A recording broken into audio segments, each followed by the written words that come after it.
नाव आहे तुमचं? माझं नाव सुभाष गायकवाड. काय तुम्ही सोयाबीन या ठिकाणी आणलं? किती एकर तुमचं सोयाबीन होतं? 3 एकर सोयाबीन सोंगलं आणि 3 एकरात फक्त 6 कट्टे सोयाबीन आलं. सोंगाचे पैसे नाही निघाले, काढायचे पैसे नाही निघाले आणि सगळं म्हणजे काहीच नाही. फक्त 6 कट्टे आणले. 3 एकरात 6 कट्टे कट्टे होते नाही. काय काय भाव आहे या ठिकाणी बाजार समितीत? आणि तो आता 3.5 मागून राहिला. सरकारचं नाफेडचं केंद्र अद्याप सुरू झालं नाही. नाफेडचं टेंडर होते सुरू नाही केलाय आणि आता तो ओला माल आहे तर ते घेते नाही सध्या. काय सरकारकडे काय विनंती आहे? काय म्हणणं आहे? आमचं सरकार हेच विनंती आहे, कास्तकारांना पाहावा थोडं. आता हा जो हे जे पैसे आहे हे तर सोंगणार आले नाही पूर्ण आले. सोंगणार आले त्यात काही 3,000 रुपये बॅग आहे सोंगाची.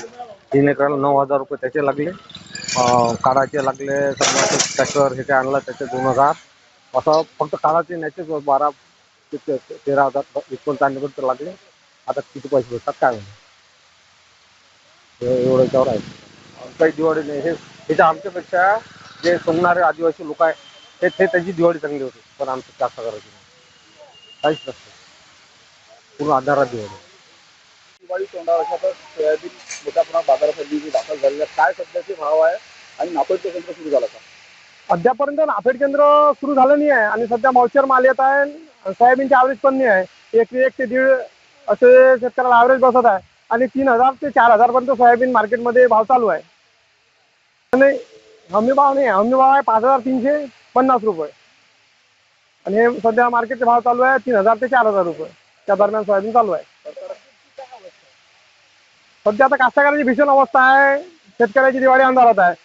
सोयाबीनचे ॲव्हरेज पण नाही आणि खर्च पण निघत नाही आहे. ओला दुष्काळ शासनाने जाहीर करावा पण अद्यापर्यंत केला नाही आणि कोणतीही मदत शेतकऱ्याला अद्यापर्यंत मिळाली नाही. यावर्षीची दिवाळी शेतकऱ्याची अंधारात जाणार आणि फार भीषण परिस्थिती आहे शेतकऱ्याची यावर्षी तर संपूर्ण महाराष्ट्रामध्ये. आता isakal.com आहे देशातील नंबर 1 ची मराठी न्यूज वेबसाईट. प्रत्येक अपडेटसाठी isakal.com ला नक्की भेट द्या.